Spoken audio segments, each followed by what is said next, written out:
We were surrounded on all sides. They had the high ground, they had machine guns, they had rockets, they had recoilless rifles, they had mortar rounds, they had everything except aircraft going against us. We knew instantly that there wasn't just a typical fight that we were getting into on a day-to-day basis. Tom Rasmussen, former sergeant in the United States Army. I was a scout. I did a tour in Iraq and a tour in Afghanistan. In Afghanistan, I was awarded the Silver Star and the Purple Heart for a pretty big fight that we got into on October 3rd, 2009.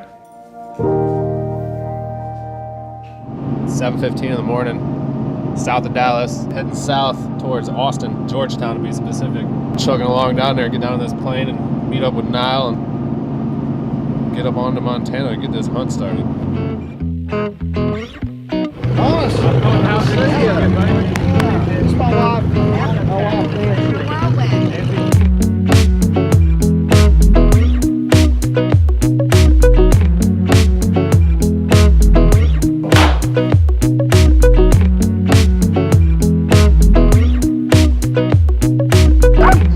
Good to see you. Hey, buddy! What's up, stranger? How you doing? Cool, brother.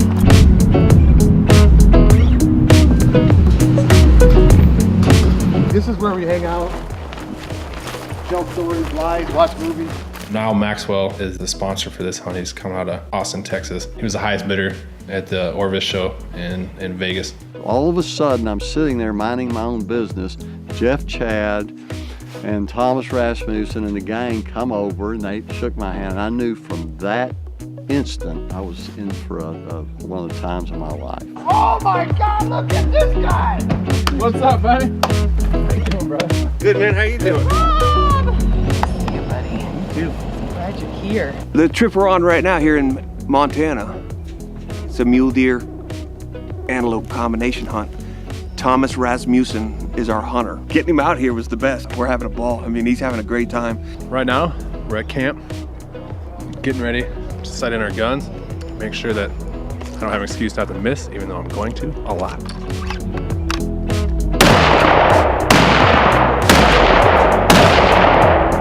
Couldn't be any more perfect, really. Really? Just gonna yell at me because I'm gonna miss everything. Now we're here, getting ready to hunt. Be a good time. Get up bright and early, start getting after it. It's about 6 in the morning, maybe a little bit after. Getting ready to go chase some mule deer and antelope. Day number 1. Hopefully we can tag out and just have fun for the rest of the trip.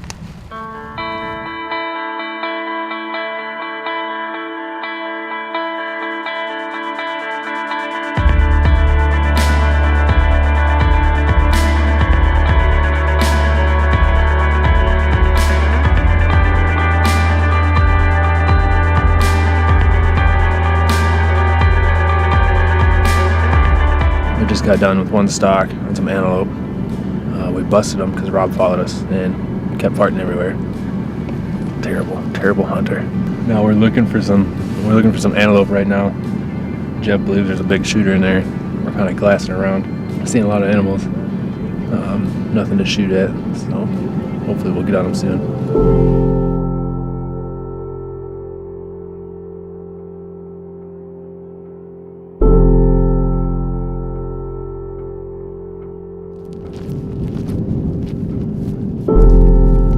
Came back from deployment in 2010. I was in a pretty dark spot, a lot of drinking, a lot of boozing, bar fights, just self-destruct mode. I didn't understand a lot of what had happened over there, and in the military you don't really have time to deal with it, so your brain just kind of rewires itself and you just kind of go haywire for a little bit.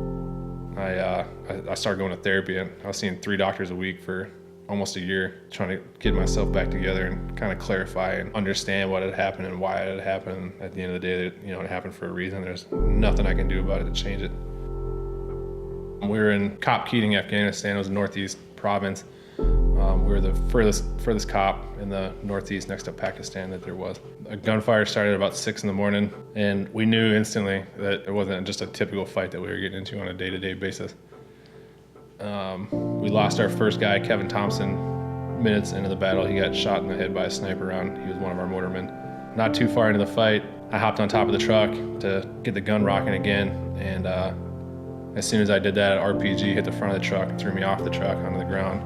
And I got up immediately. I didn't really know what happened when I sat down in the truck, and I was like, oh God, what the was that? It was, and I didn't notice any pain or anything, but at the time it had sprayed shrapnel into my hips and my butt. But the adrenaline was going so hard, I had no clue. All our machine gun positions were taken out, our mortar teams were pinned down. OP that was at the top of the mountain to kind of help us provide overwatch and suppress stuff like that, they were pinned down, they couldn't help us, so we were just on our own, just gun against gun. And they broke the perimeter of our cop. We were fighting guys on our own cop, you know, doorway to doorway. And we're having grenade wars over walls and on our own cop. And we ended up pushing them back with the help of air support. And 12 hours later, we took our cop back, and the last shot was fired for the Battle of Cam Dash. We ended up losing 8 soldiers that day, and I think we had 27 or 28 guys wounded out of the 52 total.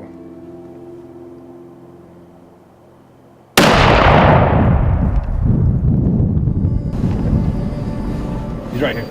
Good shot, baby. Good shot. Good shot. Well, first day out at Majestic Mountain Ranch. Just dropped this buck. Pretty nice buck. I'm still pretty pumped about it. It's pretty awesome. It's been a hell of a day. I'll tell you that. It's awesome.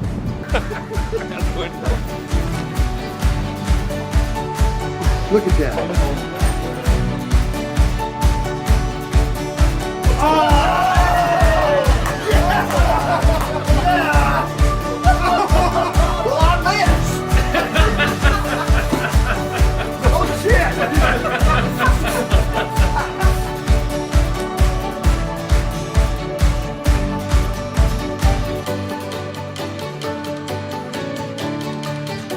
I think Colors of Heroes is one of the cornerstone organizations for veterans that are struggling. If you get veterans in the outdoors in a non-judgmental environment, you can almost watch their head just release. They come out somebody else, and Colors of Heroes makes that happen. I really think this is unique because it's heroes helping heroes.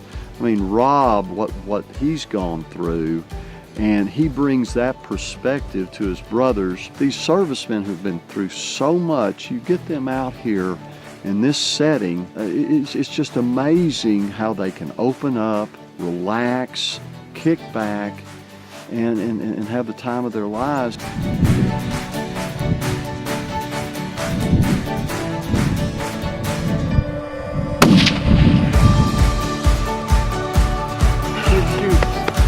This isn't a nice buck. This is a hell of a buck. Brother, you got him! We depended on each other in the military, whatever branch you're in, and we relied on each other to keep each other alive, and that doesn't change when you get out. And, you know, that brotherhood and that camaraderie is still there, and if you want to stay alive, you know, you got to ask your brothers for help, and there's nothing wrong with that. There's not a thing wrong with that.